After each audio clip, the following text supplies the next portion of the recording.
This video is going to look at skills training. To learn about the skills training, I ask you to look at drills practice, modified and small-sided games, and then games that are designed for specific outcomes such as decision-making or tactical awareness. Skills form the fundamental components of games and sporting activities.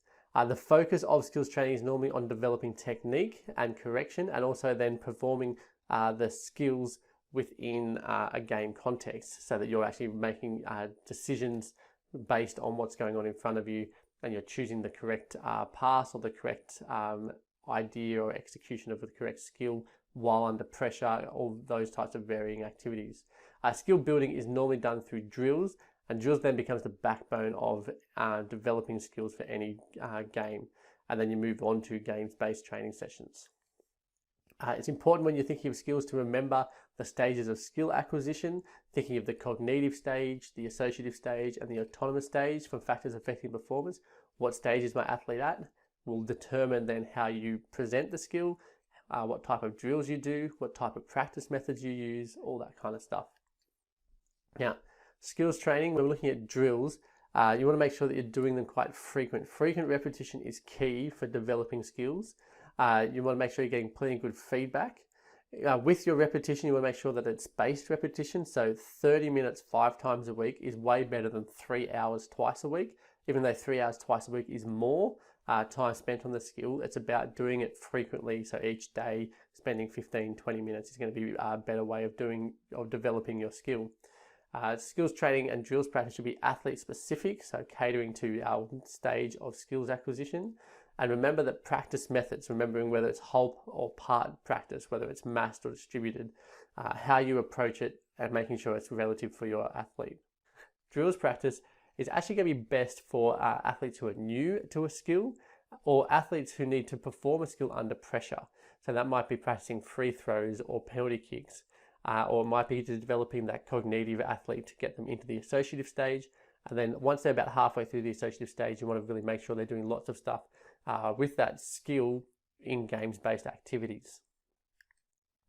Which then brings us to modified and small-sided games. So these are fun games, often organised on smaller modified areas of play, but require the use of the same skill as in real games. So I might do a half-court basketball game. I can do that 5-on-5, but that's a modified game because we're not having to chase back the whole way. So I'm not working on fitness as much. I'm going to focus more on the skills that are involved in basketball. I can even adjust that to make sure I'm targeting a particular skill. So now I'm going to do 3-on-3 basketball. You only got to go back to the 3-point line, but you have to score using a jump shot, or you have to score using a layup. And then I can focus in on specific skills within that sport.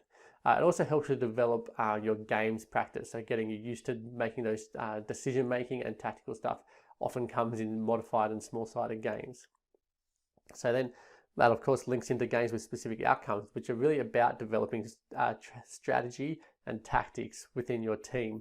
So small-sided games such as these provide opportunity for concentrated practice and decision making. So you're going to really focus on the decision making aspect now of the games. That might be doing 2-on-1s.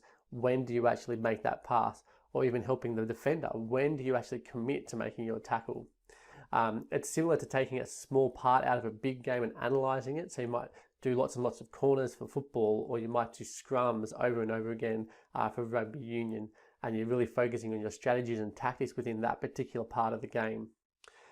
Putting the skill into the game scenario then to develop decision making, who to pass to, when to pass, or tactics.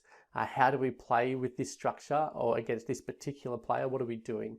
And it's good for teams, particularly in the lead up, again, where they're looking at specific competitions. So if Liverpool are about to play Man U, what do they do in terms of making sure they address the specific players in Manchester United's team?